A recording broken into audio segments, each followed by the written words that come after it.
Hello नमस्कार दोस्तों, एक बार आपके अपने चैनल यूट्यूब चैनल स्टडी वाला में फिर से स्वागत है। तो दोस्तों, कैसे हैं आप सब लोग? उम्मीद करते हैं आप सभी लोग बहुत अच्छे होंगे।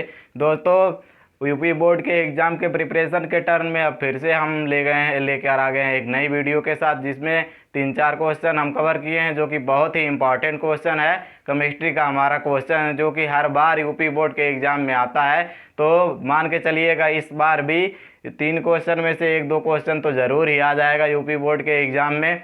तो वीडियो को अंत तक देखिएगा, बहुत ही इंटरेस्टिंग टॉपिक है और उसमें और भी हम कवर करेंगे। पीरियाडिक टेबल भी थोड़ा सा उसमें हम बताएंगे।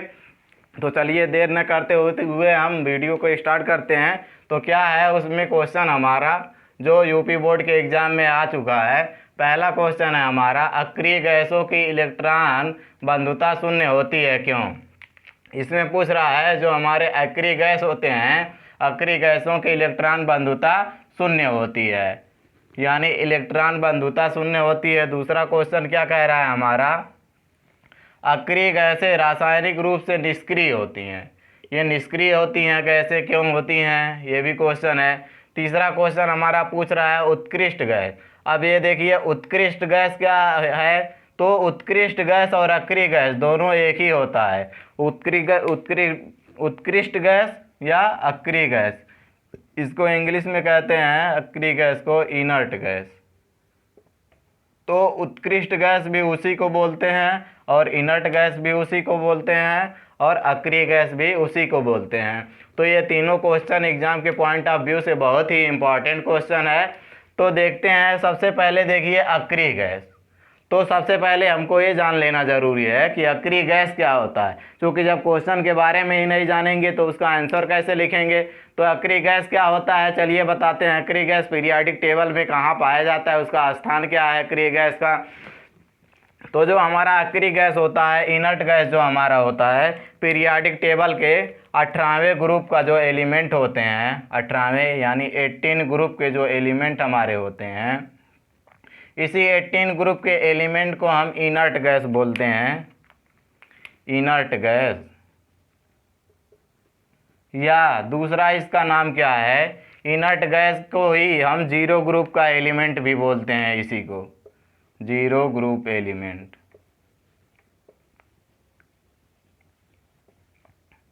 यही जो हमारा 18 ग्रुप का एलिमेंट है। और यह 18 ग्रुप कहाँ पाया जाता है, सबसे लास्ट में पाया जाता है पीरियाडिक टेबल में। हमारा सबसे दाहिने तरफ जो हमारा होता है ग्रुप और सबसे लास्ट में होता है, वही हमारा अक्रिय गैस का ग्रुप होता है। अब अक्रिय गैस में कितने एलिमेंट पाए जाते हैं, कौन कौन से एलिमेंट होते हैं अक्रिय गैस में? तो अक्रिय गैस में हमारा होता है हीलियम, नियान, आर्गन, क्रिप्टान, जीनान और रेडान। इतना हमारा अक्रिय गैस में पाया जाता है। अब अक्रिय गैस ये तो हो गया। अब क्यों इसको अक्रिय गैस क्यों कहते हैं, आखिर इसका भी रीज़न होना चाहिए। अक्रिय गैस इसको इसलिए कहते हैं क्योंकि इसके बाहरी कोश में इलेक्ट्रॉनों की संख्या 8 होती है, यानी इसके आउटर मोस्ट में 8 इलेक्ट्रॉन होते हैं। इसकी वैलेंसी क्या होती है, 8 होती है। आउटर मोस्ट में इसके 8 इलेक्ट्रॉन होते हैं। 8 इलेक्ट्रॉन का मतलब क्या है, अष्टक नियम के अनुसार किसी भी एलिमेंट के या किसी भी गैस के जब बाहरी कोश में 8 इलेक्ट्रॉन रहते हैं तो वह क्या होता है, वह निष्क्रिय होता है। निष्क्रिय का मतलब उसको किसी चीज़ का ज़रूरत नहीं पड़ता है। अब देखिए इसका आप कैसे आप पता चले करेंगे कि इसके बाहरी कोश में 8 इलेक्ट्रॉन है। तो हीलियम को छोड़ दीजिए, हीलियम इसमें एक्सेप्शनल है, इसका होता है 2 एटॉमिक नंबर। और इसका क्या है, नियान का एटॉमिक नंबर हमारा 10 है, इसका क्या है 18 है। इसका कितना है, क्रिप्टान का 36 है। और इसका कितना है हमारा, जीनान का 54 है। रेडान का कितना है, 86 है। तो हमारा ये रहा एटॉमिक नंबर सबका। हीलियम का हमारा हो गया 2 हो गया, नियान का हमारा 10 हो गया, आर्गन का 18 हो गया, क्रिप्टान का 36 हो गया, जीनान का 54 हो गया और रेडान का हमारा 86 हो गया। अब देखिए हम कैसे निकालेंगे कि इसके बाहरी कोश में 8 इलेक्ट्रॉन है। हीलियम को हमने बताया कि ये एक्सेप्शनल है, ये सिर्फ 2 ही इलेक्ट्रॉन इसके बाहरी कोश में होते हैं, इसको छोड़ देंगे। नियान में अगर हम देखेंगे तो नियान का एटॉमिक नंबर हमारा कितना है, 10 है।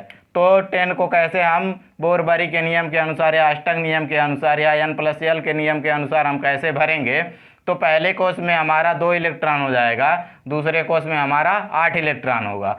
अब देखिए इस 8 इलेक्ट्रॉन को हम कैसे भरेंगे, तो ऐसे भरते हैं 1s2 2s2 2p6। अब देखिए इसमें क्या है, पहले कोश में 2 इलेक्ट्रॉन हो गए और दूसरे यानी बाहरी कोश में हमारे 2 इलेक्ट्रॉन यहाँ और 6 इलेक्ट्रॉन यहाँ, टोटल हमारा 8 इलेक्ट्रॉन हो गया। अब इसको मान लीजिए कैसे भरेंगे हम, जैसे ये हमारा 1s का हो गया और p में हमारे 3 ऑर्बिटल्स होते हैं, ये 1s का हो गया और ये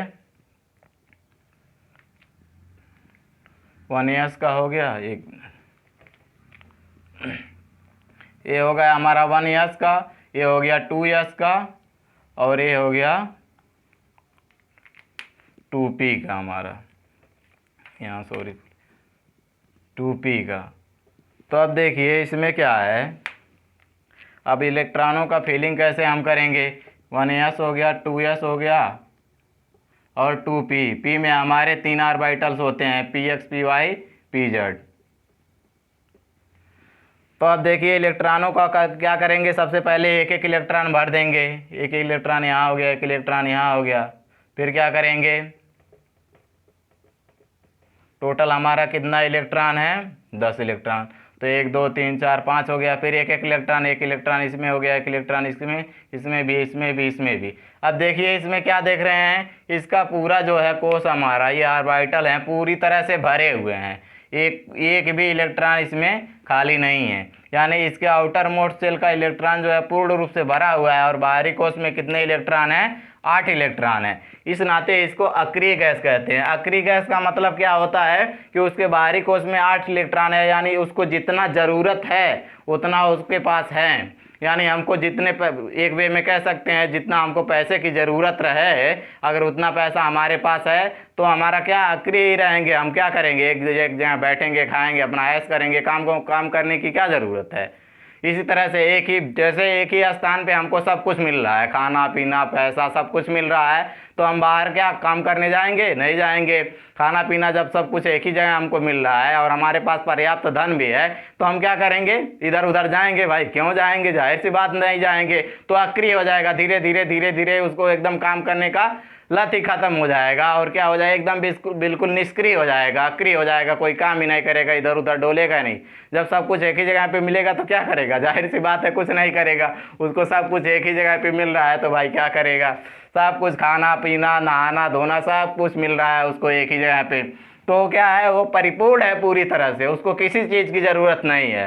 ठीक है, तो एक दिन ऐसा आएगा एकदम बिल्कुल निष्क्रिय हो जाएगा, वह काम करना छोड़ देगा। तो इसी तरह से ये भी एलिमेंट है, इसके बाहरी कोश में 8 इलेक्ट्रॉन है, इसको जितना ज़रूरत है उतना इलेक्ट्रॉन ऑलरेडी इसके पास प्रेजेंट है, तो भाई क्या ज़रूरत है इधर उधर उसको इलेक्ट्रॉन ग्रहण करने की, उसको इलेक्ट्रॉन त्यागने की क्या ज़रूरत है, कुछ नहीं ज़रूरत है।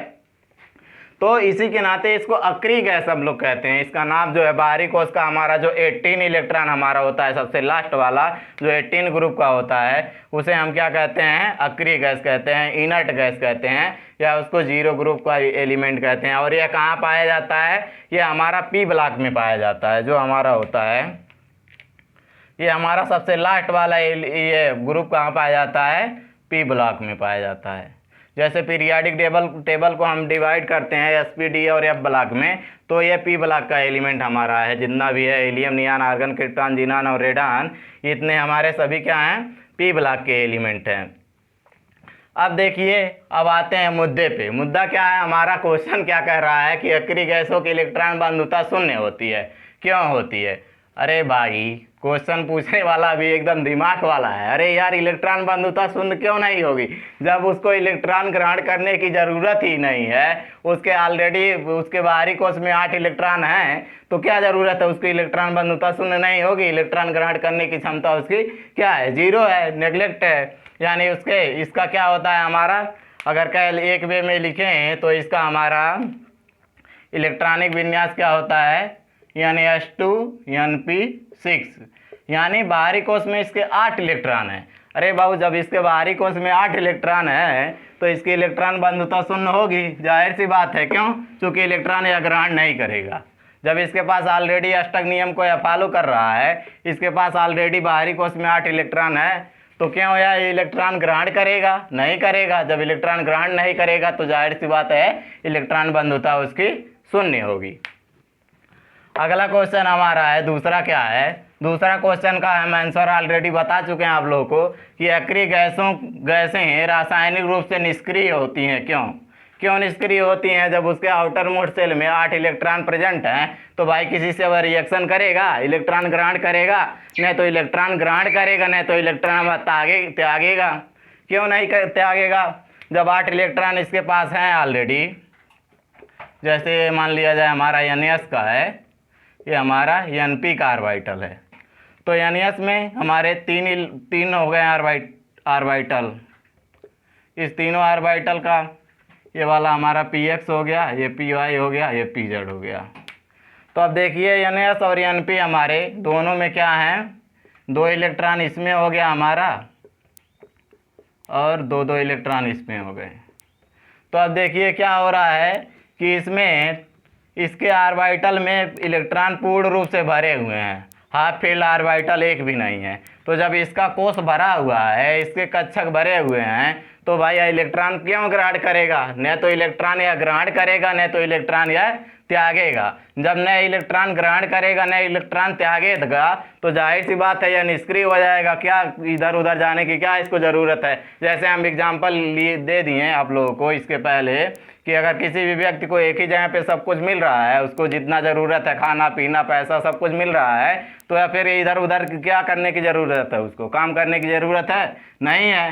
ठीक उसी प्रकार से जब दिन प्रतिदिन इसी तरह से लगातार चलता रहेगा तो वह व्यक्ति क्या हो जाएगा? निष्क्रिय हो जाएगा, काम करना बिल्कुल बंद कर देगा और इधर उधर जाना भी बंद कर देगा। सेम वही कंडीशन यहाँ भी है। जितनी भी अक्रिय गैस हैं उनके लास्ट आउटर मोस्ट शेल में 8 इलेक्ट्रॉन जब होते हैं और हमारा अष्टक नियम का वह पालन करता है, उनका जितना भी ऑर्बिटल है भरा होता है, तो भाई क्या इलेक्ट्रॉन वह ग्रहण करेगा? न तो इलेक्ट्रॉन ग्रहण करेगा, न तो इलेक्ट्रॉन वह त्यागेगा।